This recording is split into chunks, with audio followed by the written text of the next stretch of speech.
그동안 과학자들은 문명의 척도를 분류할 수 있는 많은 방법들을 제안했습니다. 기술의 개발 수준에 따른 분류법이나 문명이 소유한 정보의 양에 따른 분류법, 미시세계를 조작할 수 있는 수준에 따른 분류법도 있고 차지하고 있는 공간의 크기에 따른 분류법도 있죠. 그 중에서 가장 유명하고 널리 사용되고 있는 분류법은 카르다쇼프 척도입니다. 러시아의 천체 물리학자인 니콜라이 카르다쇼프는 외계 문명의 수준을 가늠하려면 우주에서 공통적으로 따를 수밖에 없는 물리 법칙에 근거해 그 기준을 세워야 한다고 생각했고, 그가 생각한 아이디어는 바로 에너지 소비량이었습니다. 물론 문명의 발전에 따라 에너지 사용의 효율성까지 함께 높아지고 있고 각종 환경 문제나 경제 이슈 등의 변수로 에너지 소비량이 들쑥날쑥하겠지만 문명의 발전 수준이 에너지 사용량에 비례해 증가해 왔다는 사실은 통계 자료를 보더라도 쉽게 알 수 있는 내용이죠. 또한 연력학 제2법칙에 따르면 지적 생명체가 문명을 이루고 살아가는 곳에는 엔트로피가 열 에너지 형태로 방출돼 고유한 복사 에너지를 방출할 수밖에 없으며, 이를 관측한다면 해당 외계 문명의 발달 수준을 대략적으로 파악할 수 있는 꽤 훌륭한 척도가 될 수 있는 것이죠. 카르다쇼프는 문명의 등급을 1단계부터 3단계까지 분류했는데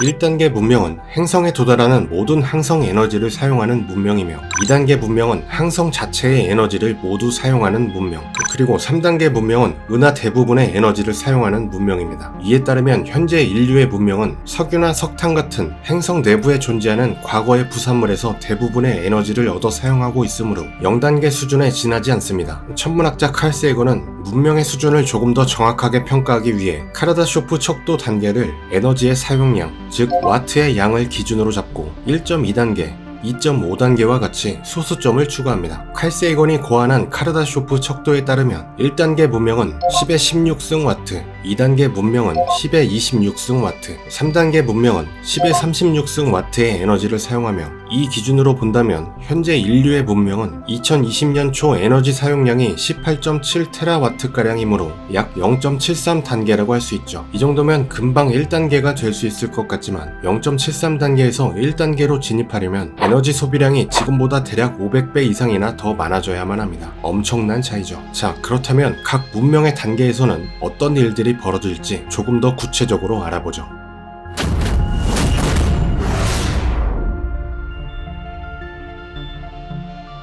1단계 문명은 10의 16승 와트의 에너지를 사용하는 문명이며, 지구의 에너지 소비량 증가 패턴을 분석해보면 인류 문명은 대략 100년에서 200년 정도면 충분히 1단계 문명에 진입할 것으로 예측됩니다. 다만 인류가 이 단계에 진입하려면 지금보다 500배나 많은 정도의 에너지를 생산해야 하므로 핵 폐기물을 안전하게 처리할 수 있는 기술이 나오지 않는 한 원자력 발전, 즉 핵분열 에너지 대신 핵융합 에너지를 사용하는 방법이 현재로서는 가능성이 가장 높습니다. 1단계 문명이 된다면 우주 공간으로 흩뿌려지며 낭비되는 태양 에너지를 활용하는 방법이 본격화될 것으로 보이는데, 태양 에너지는 지구의 대기를 통과하며 약 60%가 손실되기 때문에 더 효율적인 방법은 지구 대기 밖을 도는 인공위성에 거대한 태양 지별판을 달아 에너지를 확보하는 방법이 있습니다. 이런 식으로 태양 에너지를 사용하는 것은 여러모로 좋은 점이 많은데, 폐기물이 생산되지 않으며 지구의 그림자를 피해 배치한다면 24시간 내내 에너지를 생산할 수 있고, 무엇보다 원료 자체가 필요 없는 공짜 에너지라는 것이죠. 인류가 1단계 문명에 도달한다면 지구 환경을 인위적으로 조작해 날씨를 바꾸거나 각종 자연재해를 방지할 수 있게 될 것이고,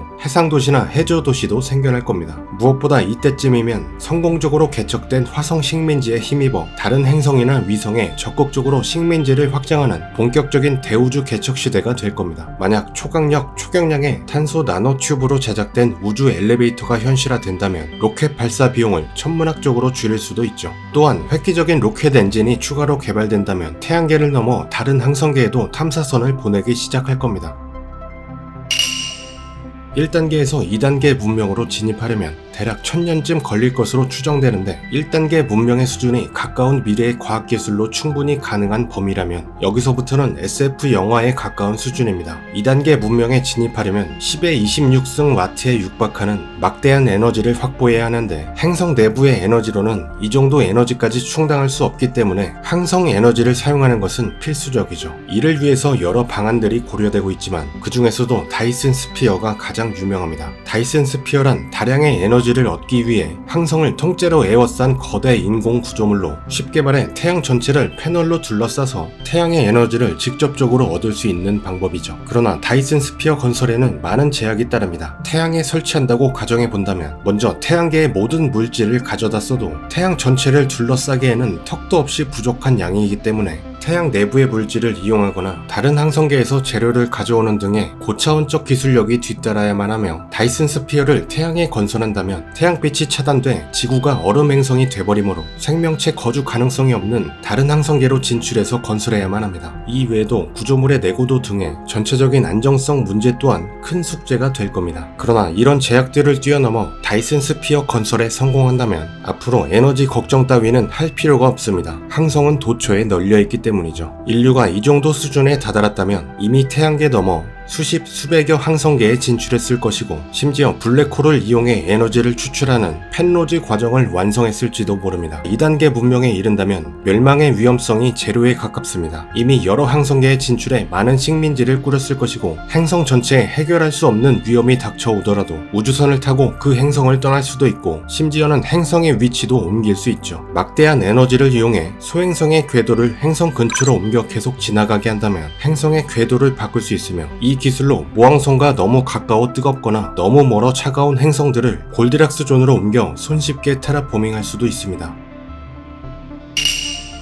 3단계 문명은 10의 36승 와트라는 무지막지한 양의 에너지를 이용하는 문명으로 인류가 이 정도 수준에 도달하려면 최소 10만 년 이상은 걸릴 것으로 예상됩니다. 3단계 문명은 은하 내부에 있는 수천억 개의 항성 에너지를 사용하는 것뿐만 아니라 은하 중심부의 초대질량 블랙홀까지 에너지원으로 사용할 수 있죠. 은하 전체를 식민지화할 정도의 문명이라면 빛의 속도를 뛰어넘는 초광석 이동은 거의 필수적이라고 할 수 있습니다. 실현 가능성이 높은 방법으로 플랑크 에너지를 이용하는 방법이 있는데 3단계 문명의 수준이라면 플랑크 에너지를 정밀하게 제어할 수 있을 것이고 이를 이용해 시공간을 압축해 웜홀 같은 지름길을 통해 초광속 이동이 가능할 겁니다. 만약 광속을 극복하지 못했다면 문명의 확장에 있어 가장 좋은 방법은 폰 노이만 머신을 활용하는 겁니다. 탐사 로봇을 목표 행성으로 보내면 로봇이 그곳에서 공장을 건설하고 자원을 채취해 자신과 똑같은 복제 로봇을 대량 생산하면 그곳에서 생산된 수많은 로봇들이 또 다른 여러 행성으로 확장하는 방식이죠. 이런 과정이 반복된다면 하나로 시작해도 수만 개, 수억 개, 수조 개의 로봇이 금세 만들어질 것이고 초광속을 이루지 못했더라도 수십만 년 안에 금세 은하의 대부분을 탐사해 식민지를 건설할 수 있습니다. 3단계 문명 수준이 된다면 한 사람의 모든 인격체 정보를 레이저에 담아 우주로 쏘아 보내고 이를 로봇 아바타에 탑재시켜 직접 간 것 같이 그곳에서 모든 것을 느낄 수 있는 기술이 생길 수 있습니다. 이는 인간의 뇌지도가 완성된다면 충분히 가능한 일이죠. 폰노이만 머신 탐사 로봇이 은하 전역으로 탐사를 확장해가며 이런 레이저 정보를 수신할 중개소만 건설한다면 인류는 물질적인 육체를 벗어나 순수한 에너지가 된 채 광속으로 우주를 여행할 수도 있는 겁니다. 참 놀라운 세상이겠죠. 인류가 3단계 문명이 됐다면 문명이 은하 전역으로 진출했을 것이고 식민지 간의 거리차로 인해 점차 다양한 종으로 분화되기 시작할 겁니다.